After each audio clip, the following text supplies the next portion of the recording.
ताब दाढ़ी वाला मुसन्निफ़ हसनैन जमाल। मेरी यही ईद कि मेरा भाई मेरे साथ है। मैं शिफ्ट पर था, सब काम घर से हो रहा है। सब कुछ ख़बरें एडिट करना थीं, कुछ तैयार पड़ी थीं, इन्हें एक नज़र देखकर पोस्ट करना था। व्हाट्सएप में एक मैसेज आया, लाहौर से आने वाला पीआईए का तैयारा कराची एयरपोर्ट के पास गिर गया। 1 मिनट तक कोई जवाब यहाँ से ग्रुप में नहीं गया।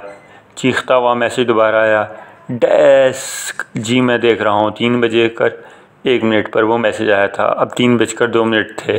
लाहौर कराची तैयारा पीआईए।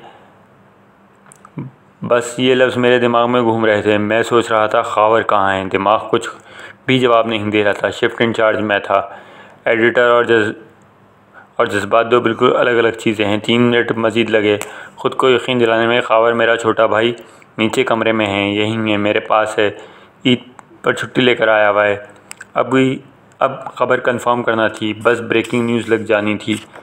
दिल कर रहा था किसी तरह कोई तरदीद आ जाए, कोई वजाहती बयान आ जाए, कोई रिपोर्टर कह दे मुसाफिर जहाज़ नहीं था, कुछ भी हुआ इसमें वो चेहरे ना हों जो मेरे भाई के साथ काम करते थे। जो नाम दिमाग में आ रहा था इसकी खैर मांगता था। लईक, गोगो, बट, अनिल, हसन, नासिर भाई, शानी भाई, सबकी शक्लें दिमाग में घूम रही थीं। साथ खबर की तरदीद का सख्त इंतज़ार था। उल्टा तस्दीक हो गई। 4 लाइनें लिखीं, ड्राफ्ट बनाया, खबर पोस्ट हो गई। हाथ काँप रहे थे, दिल बंद होने जैसा था। दिमाग में अब सिर्फ भाई की शक्ल घूम रही थी। नीचे कैसे जाऊं, इसे क्या बताऊं? काश वो सो रहा हो, इसे ये पता न लगे। कम अज़ कम इसे मैं ना बताऊं। मैं आसपास के लोग रोते नहीं देख सकता। छोटा था तो अम्मी के साथ मजलिस में नहीं जाता था, न कभी इनके पास बैठकर टीवी पर मजलिस देखी। इनके साथ बैठा हूँ तो नोहे तक नहीं लगाता। वो रोते हुए मुझे अच्छी नहीं लगती। अब किसी और बात पर भी रोती हैं तो कोशिश करता हूँ मौजू बदल दूँ या उठ जाऊँ। खावर के पास जाने में भी यही मुश्किल थी। जब आप शिफ्ट इंचार्ज हैं तो डेस्क से उठना वैसे भी नामुमकिन होता है। अब तो खैर एमरजेंसी चल रही थी। बस यही बहाना बनाकर मैं बैठा रहा। बाहर से आई कोई दरवाज़ा खुला और कोई ऊपर गया, कोई नीचे आया। मैं अंदर बंद बैठा रहा, काम करता रहा। खबर की अपडेट्स आ रही थी, वो देखता रहा। नीचे जाया ही नहीं जा रहा था। हमारे वालिद भी पीआईए में थे। बेहतरीन सफ़ेद पोश ज़िंदगी गुजारी। मैं निकम्मा था, साइंस पर पसंद नहीं थी। एफए में साइंस रखी। फ़ेल हुआ तो दूसरे साल आर्ट्स ले ली। पास हो गया तो सीधे फ़ौज में अप्लाई कर दिया। एक बार पहला ही टेस्ट क्लियर नहीं हुआ तो 6 माह बाद दोबारा दिया।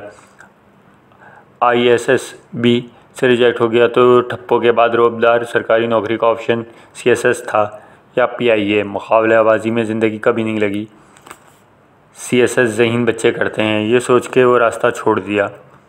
BA के बाद पीआईए में फ़्लाइट स्टीवर्ड के लिए अप्लाई कर दिया। इन दिनों 9/11 हुआ था। एक मरतबा शायद दाढ़ी की वजह से रिजेक्ट हुआ, दूसरी मरतबा ओवरवेट था, तीसरी बार फिर दिल नहीं किया। कुछ बाप सिफारिश वाला आदमी ही नहीं था, कुछ इनके पास वाकई सिफारिश वाली तबीयत भी नहीं थी।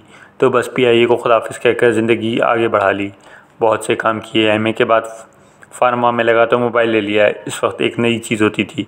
खबर के वो दोस्त भी ले चुके थे जो थोड़े अफोर्डिंग पोजीशन में थे। ये 2 कपड़ों में रहने वाला सादा सा बच्चा था। कोई भी पूछता यार तू कब लेगा मोबाइल, तो इसका जवाब होता कंपनी देगी। अभी वो पढ़ रहा था। MBA पूरा किया तो स्टीवर्ड की जॉब दोबारा निकली। अखबार में इश्तिहार देखा तो इसके लिए 2 फॉर्म मैं ख़ुद ही लेकर आ गया।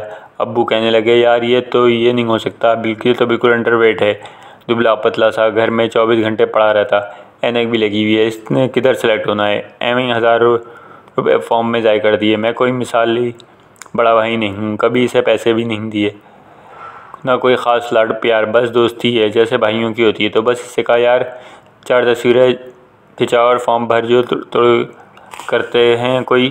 कम अज़ कम अब तक इतने टेस्ट दे के जो सीखा है वो मैं तुझे सिखा दूँ, बाकी अल्लाह वारिस।